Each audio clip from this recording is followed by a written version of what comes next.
When you leave the international airport of Rio de Janeiro and head towards the south of the city, which is where all the beaches are, you pass a sprawling informal settlement called Mare.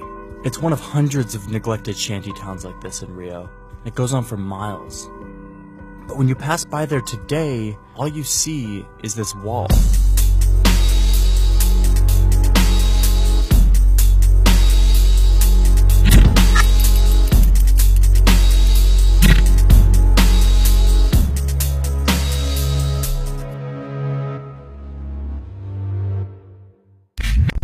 Look at this map of Rio.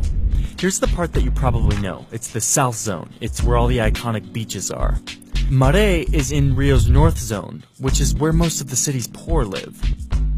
A barreira acústica, a ideia, segundo eles, era para poder barrar o som, porém é nítido que essa barreira, o único intuito dela é para quê? Para que as pessoas que saem do aeroporto do Galeão e vão sentido a Zona Sul não consigam ver a realidade da cidade. They don't have sewage systems, they don't have housing rates, they don't have anything. But, you know, the city is really concerned about how loud the cars are. So, because they're worried about, you know, the ears of the poor people that don't have food in their stomach. The city just installed a big new school in this community a few months ago. You'll note that when we get to this part of the highway, the wall becomes totally transparent, giving us a perfect view of the shiny school. Every time international attention comes to Rio, the city scrambles to build up infrastructure around tourism for visitors to see that it's this amazing city. The problem is, the visitors will come and they go, but the people of Rio are here to stay. And they're frustrated. They're frustrated that their government will spend so much money to build up certain parts of the city and completely neglect others. The Olympics is no different in this case. In fact, it's probably the biggest excuse Rio has to pour tons of money into making the city look good. This is Patricia. She rides the buses here in Rio and has noticed a major change in the bus routes recently. It used to be a line who left Ramos, who is in the North Zone, to Cosme Velho, where we have the Christ. And this line was extinguished. Patricia is showing me a few examples of the 11 bus lines that were cut between the poor North Zone and the touristy rich South Zone, all in preparation for the Olympics. It's now much harder for a resident of the North Zone to get down to the beaches of Ipanema or Copacabana. So why cut the bus line? If all of these black people, poor people, barefoot people are there, it's like, no, we have to clean this. And they always wanted to clean, but now they have a purpose, they have a deadline to do this. If discriminatory bus lines are bad, here's where it gets worse. So back to this map. Out here in the west is a place called Baja. R's are pronounced like H in Portuguese. This is a new part of the city where a lot of the Olympics action is happening. It's where the Olympics Park is going to be built. And because of this, it's home to what one real estate publication is calling a cosmopolitan awakening. Tons of real estate investment. And of course, a bunch of dramatic promotional videos to go with it.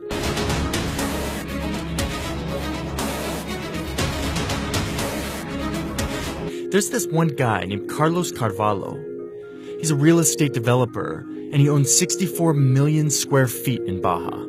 Last year, in a series of interviews with big publications, Carvalho sketched out his dream for Baja. His goal is to turn this place into a new Rio, a city for the elite, of good taste, noble housing, not housing for the poor. This guy's the 12th richest person in Brazil, and he's got a ton of political influence to make his dream happen. Here he is with Rio's mayor, whose re-election campaign he generously donated to. They're just, looking over plans for how they're going to reshape Baja. But there's one big problem for people like Carlos Carvalho and his dream to make Baja a haven for the rich. If your interest is in land value, the less poor people you have in your land, the greater value you can give it to it. They think of the city as a place for you to invest in, not a place for you to live in. Over the years, little settlements of a few hundred families have popped up in Baja. It's usually workers unable to find affordable housing and creating communities of their own. These places have been around for decades, and many of them have gained legal status for their property. But to the luxury-minded developers of this new part of town, these informal settlements represent a barrier to their plan. So when the Olympic Park was planned for this area of Rio, It wasn't much of a surprise when the city came in with eminent domain eviction orders, telling these communities that they would be moved to public housing complexes, usually far out of sight of any international visitors. Most communities left, some happily taking the money that the city gave them.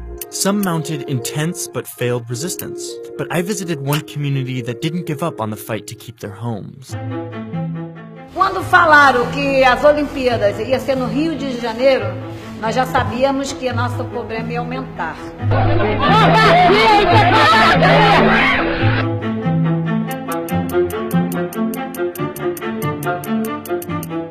Villa Autódromo was a community of around 600 families near where the Olympic Park is being built.